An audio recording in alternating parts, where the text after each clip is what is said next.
Prima facie ఉందంటే ఏమీ చెప్పకుండా మేము మిమ్మల్ని అరెస్ట్ చేస్తున్నాం, మాకు అధికారం ఉంది అనే పరిస్థితికి వచ్చారు. ఇది చాలా బాధాకరం. ఈరోజు ప్రజాస్వామ్యాన్ని నడి రోడ్డున హత్య చేసే పరిస్థితికి వచ్చారు. సామాన్య ప్రజానికానికి కూడా, కామన్ సిటిజన్ కూడా ఫండమెంటల్ రైట్ ఉంది. ఎందుకు అరెస్ట్ చేశారో చెప్పాల్సిన బాధ్యత ఉంది. నేను ఆ మాట అడిగాను, ప్రైమా ఫేసి చూపేయమన్నాను, నా తప్పే ఉంది చెప్పమన్నాను. అవన్నీ మేము చెప్పాం, తర్వాత మాట్లాడుతాను పరిస్థితి వచ్చారు.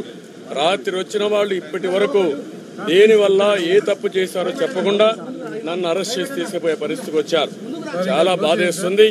ప్రజలందరికీ విజ్ఞప్తి చేస్తున్నా, కార్యకర్తలకు విజ్ఞప్తి చేస్తున్నా, 4.5 సంవత్సరాలుగా నేను పోరాడుతూనే ఉన్నా, ప్రజా సమస్యలపైన పోరాడుతున్నా.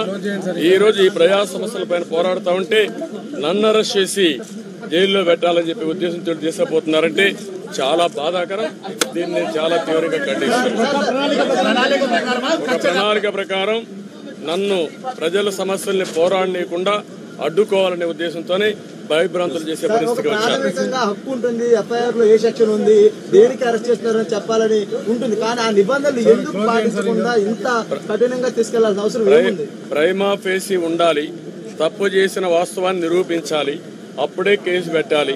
అది కూడా పెట్టకుండా ఏదో పెట్టామని చెప్పి కావాలని చెప్పి చేసే పరిస్థితికి వచ్చారు. ఏదేమైనా ధర్మం గెలుస్తుంది, న్యాయం గెలుస్తుంది.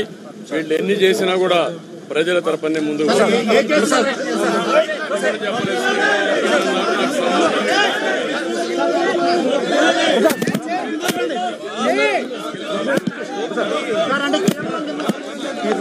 ముందుకు వచ్చింది సార్.